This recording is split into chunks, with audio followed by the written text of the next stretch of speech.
Good afternoon, Colin here with Techout, and it looks like Beeper is going to be playing a little bit of a game of cat and mouse with Apple. There have been some new updates since the Beeper Mini app got blocked yesterday, that it's no longer able to send or receive iMessages, but they are working on another workaround to fix that. They did say earlier today that they are close to finding one. It looks like it was partially working, but it wasn't working on all accounts. So they are still working on that. So hopefully they do find a way to get back with iMessage and get it working again, because I really did enjoy the Beeper app on my Z Flip 5 here, and I was planning on using it when I got my OnePlus Open, which I did order last week. It has shipped, but it is backed up. The post office is backed up, so it has not been delivered yet, unfortunately. It was supposed to be here yesterday, so it looks like I'm going to have to wait the weekend without it, but it is what it is.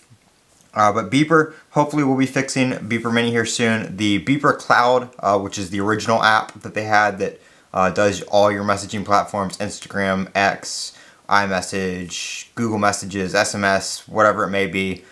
They did fix iMessage on that one, so iMessage is back up and working on that one.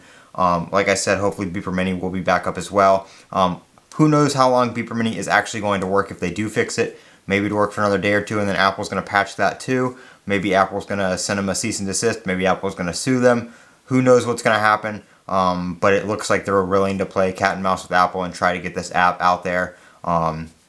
If they do find the right workaround in using iMessage, then Apple would have to completely change their iMessage application to actually block Beeper, so it would be something that would not happen right away. It would take a little bit of time and probably a software update to the iPhone and an update to the Messages app for them to do that, which is what they said originally would happen because of the way they reverse engineered the iMessage application and built Beeper Mini, that Apple would not be able to block it server side. But it looks like Apple did find out how the Beeper Mini application was able to access iMessage, and they were able to block that without affecting any other devices.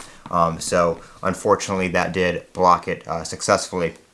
But nonetheless, they are working on it, and hopefully we do get Beeper Mini back here soon, because it was an app that I enjoyed using. So that's just a little bit of update on that. I know my Beeper Mini video, the original video showing it off, was pretty popular, as well as the update when it got blocked. So I just want to make these videos and keep you guys up to date and let you know what's going on with that. I'm Colin with Techout. Don't forget to comment, rate, and subscribe. And as always, have a great day.